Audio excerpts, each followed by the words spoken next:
ডিনারে অথবা লাঞ্চে ঝটপট এই রকম একটা ক্যাপসিকামের দুর্দান্ত রেসিপি বানিয়ে নিন। গরম গরম রুটি, পরোটা বা লুচির সাথে দুর্দান্ত লাগবে। আর একদিন বানালে প্রতিদিন আপনাদের বানাতে ইচ্ছে করবে। হাতের কাছে কোনো সবজিপাতি না থাকলে বা আলু খেতে ইচ্ছে না করলে এরকম একটা রেসিপি আপনারা অনায়াসে বানিয়ে নিতে পারেন। তাহলে চলুন শুরু করি আজকের রেসিপি। হাইপ দিয়ে আর লাইক দিয়ে ভিডিওটা দেখা শুরু করুন। আশা করি আপনাদের সকলের ভালো লাগবে। আমি এখানে দুখানা ক্যাপসিকাম নিয়ে নিয়েছি আর আগে থেকে খুব ভালো করে পরিষ্কার করে ধুয়েও নিয়েছি। এবার এটাকে আমি কেটে নেব। ক্যাপসিকামের মাথার দিকের যে শক্ত অংশটা সেটাকে আমি এইভাবে কেটে ফেলে দেব, আর ভেতরে যে দানাটা থাকবে সেটাও ফেলে দেবো। এগুলো খাওয়া যায় না, এগুলো ফেলেই খেতে হয়। আমি এখানে দুখানা ক্যাপসিকাম নিয়েছি। আপনারা চাইলে সবজিটা বাড়িয়ে বা কমিয়ে নিতে পারেন। এটা এতটাই ভালো হয় খেতে যে যখন খাবেন দেখবেন মনে হবে যে এটা কম হয়ে গেল, আর একটু বেশি হলে ভালো হতো। প্রথমে 4 টুকরো করে কেটে নিলাম, তারপরে মাঝখানে একটা ফালি দিয়ে পাতলা পাতলা করে কেটে নেব।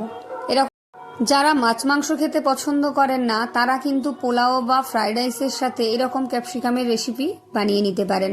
খেতে ভীষণ ভালো হবে আর খুব তাড়াতাড়ি বানানো যায়, খুব কম তেল ঝাল মশলায় হয়ে যায়। দেখুন কতটা পাতলা করে কেটেছি, এরকম একটু পাতলা করেই কেটে নিতে হবে। ক্যাপসিকাম খাওয়া কিন্তু খুবই ভালো, আমার তো এর গন্ধটা ভীষণ ভালো লাগে আর এটা খেতে আমি ভীষণ পছন্দ করি। আমার বাড়িতেও সবাই খুব ভালোবেসে খায়। সব কটাই কাটা হয়ে গেছে, এবার একটা প্লেটের মধ্যে আমি তুলে নিচ্ছি। আপনারা দেখে বুঝতে পারছেন আমি কিভাবে কেটেছি।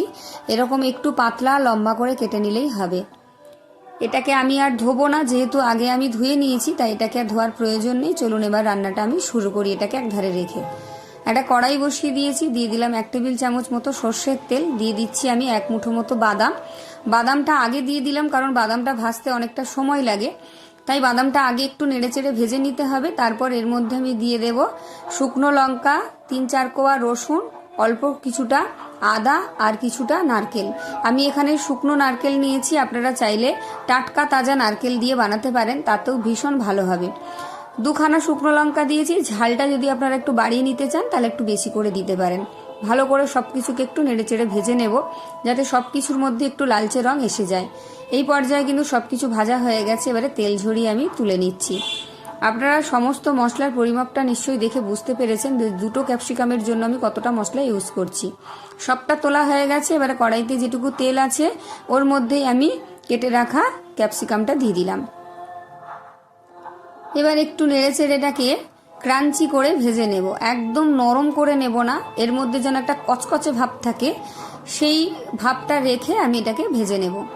আর একটু নেড়েচেড়ে এর মধ্যে সামান্য আমি নুন দিয়ে দেব যাতে এর মধ্যে নুনটা ঢুকে যায় আর খুব তাড়াতাড়ি একটু নরম হয়ে যায়। সামান্য পরিমাণ নুন দেবেন, খুব বেশি দেওয়ার প্রয়োজন নেই। এবার একটু নেড়েচেড়ে নিচ্ছি। এর কালারটাও চেঞ্জ হবে না, কালারটা একই রকম থাকবে। এবার কিন্তু আমি তুলে নেব। পুরো এর থেকে আর বেশি ভাজার প্রয়োজন নেই। ভিডিও যদি ভালো লাগে তাহলে একটা লাইক, কমেন্ট আর সবার মধ্যে একটু শেয়ার করে দেবেন, তাহলে তারাও এরকম নিত্য নতুন সুন্দর সুন্দর রেসিপি তৈরি করে নিজেরাও খেতে পারবে, বাড়ির সবাইকে খাওয়াতে পারবে। তেল ঝরিয়ে ক্যাপসিকামটা একটা প্লেটে আমি তুলে নিচ্ছি, দেখেই বুঝতে পারছেন। এবার দেখুন যে মশলাটা আমি ভেজে রেখেছিলাম, বাদাম, নারকেল, শুকনো লঙ্কা, আদা, রসুন, সবকটা কিন্তু খুব ভালো করে ঠান্ডা করে নিয়েছি। এবার একটা মিক্সির বাটিতে দিয়ে দিলাম। এর সাথে দিয়ে দেবো একটা মিডিয়াম সাইজের টমেটো টুকরো করে। জল ছাড়াই এটাকে আমি পেস্ট করে নেব। দেখুন পেস্ট হয়ে গেছে, ঠিক এই রকম পেস্ট করেছি আমি। খুব বেশি মিহি করে পেস্ট করে নিই, এই রকম পেস্টেই রান্নাটা বেশ ভালো হবে। এবার চলুন একটা বাটির মধ্যে এটাকে আমি তুলে নিচ্ছি। আর মিক্সিটার মধ্যে জল দিয়ে ধুয়ে একটু রেখে দেবো, এই জলটা আমি পরে ব্যবহার করব। একটা বাটির মধ্যে আমি ঢেলে নিলাম। এবার আমি কড়াইটা বসিয়ে দিয়েছি, দিয়ে দিচ্ছি আমি 1 চামচ মতো সর্ষের তেল। আপনারা কিন্তু সাদা তেলেও রান্নাটা করতে পারেন। তেলটা ভালো করে গরম করে নিয়েছি, দিয়ে দিলাম একটা বড় সাইজের পেঁয়াজ কুচি। পেঁয়াজটাকে আমি মিডিয়াম টু হাই হিটেই ভাজবো, কারণ এটা লো আঁচে ভাজতে গেলে অনেকটা সময় নিয়ে নেয়, তাই একটু হাই হিটে ভেজে নিতে হবে, তাড়াতাড়ি হয়ে যাবে ভাজাটা। একটু লাল করে ভেজে নেব পেঁয়াজটাকে। পেঁয়াজটা এখানে লালচে করে ভাজা হয়ে গেছে। এবার এর মধ্যে আমি দিয়ে দেব বেটে রাখা মশলাটা। সমস্ত মশলাটাই দিয়ে দিচ্ছি, একটু নেড়ে চেড়ে নেব। তারপর মিক্সির বাটি ধুয়ে যেটুকু জল রেখেছিলাম আমি, সেই জলটা এর মধ্যে দিয়ে দেব যাতে মশলাটা শুকনো না হয়ে যায় আর মশলাটা কষাতে খুব সুবিধে হয়। জলটা দিয়ে দিলাম। যারা ফেসবুক থেকে দেখছেন, যদি ভিডিও ভালো লাগে তাহলে অবশ্যই পেজটি ফলো দিয়ে রাখবেন, একটা কমেন্ট করে যাবেন, একটা লাইক দিয়ে দেবেন। মশলাটা সামান্য নাড়াচাড়া করে নিয়েছি। এবার দিয়ে দিলাম হাফ চামচ নুন, দিয়ে দিচ্ছি আমি হাফ চামচ হলুদের গুঁড়ো, হাফ চামচ দিয়ে দিচ্ছি কাশ্মীরি লঙ্কার গুঁড়ো, হাফ চামচ দিয়ে দিচ্ছি এখানে ধনের গুঁড়ো, আর দিয়ে দিচ্ছি কিছুটা কাসৌরি মেথি। মেথি পাতাটা অবশ্যই দেবেন, খেতে ভীষণ ভালো লাগবে। এবার ভালো করে মশলাটাকে কষিয়ে নিতে হবে। মশলা থেকে যতক্ষণ না তেল ছেড়ে আসছে ততক্ষণ পর্যন্ত লো আঁচে আমি মশলাটাকে কষিয়ে নেব। দেখুন কতটা কম মশলায় আজকে রান্নাটা তৈরি হয়ে যাবে, আর ভীষণ সুস্বাদু লাগবে। আপনারা রুটি, পরোটা, লুচি অথবা ফ্রাইড রাইস, পোলাওর সাথেও খেতে পারেন। যেদিন বাড়িতে সবজিপাতি থাকবে না অথবা আলু খেতে ভালো লাগবে না, সেদিন কিন্তু খুব তাড়াতাড়ি এরকম একটা রেসিপি আপনারা বানিয়েই নিতে পারবেন। আর খেতে যেরকম হবে আপনারা বানিয়ে খেয়ে কমেন্ট করে আমাকে অবশ্যই বলে যাবেন। আর কে কোথা থেকে দেখছেন ভিডিওটা অবশ্যই আমাকে কমেন্ট করে জানিয়ে যাবেন, তাহলে আপনাদের প্রত্যেককে আমি ধন্যবাদ জানাতে পারবো। মশলাটা ভালো করে কষিয়ে নিয়ে এর মধ্যে দিয়ে দিলাম সামান্য পরিমাণ দুধ, মোটামুটি 4 চামচ মতো দুধ দিয়েছি আমি। আপনারা চাইলে এখানে টক দইয়েরও ব্যবহার করতে পারেন, 2 চামচ টক দই দিলেই হবে।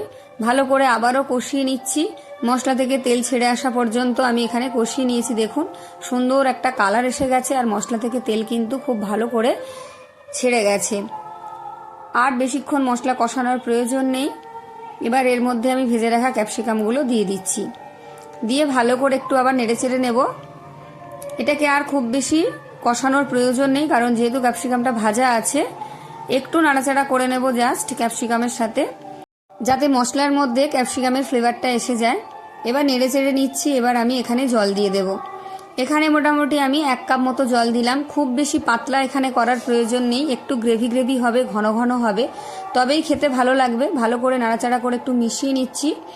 যারা ইউটিউব থেকে দেখছেন, যদি ভিডিও ভালো লাগে তাহলে অবশ্যই আমার চ্যানেলটা সাবস্ক্রাইব করে পাশে থাকা বেল আইকনটি প্রেস করে অল করে রাখবেন এরকম নিত্য নতুন ভিডিও দেখার জন্য। আমি 1 মিনিট মতো ঢাকা দিয়ে রেখেছিলাম। দেখুন ধার থেকে তেল ছেড়ে গেছে, আর দেখতে কতটা লোভনীয় লাগছে। একটু নাড়াচাড়া করে নেব প্রথমে।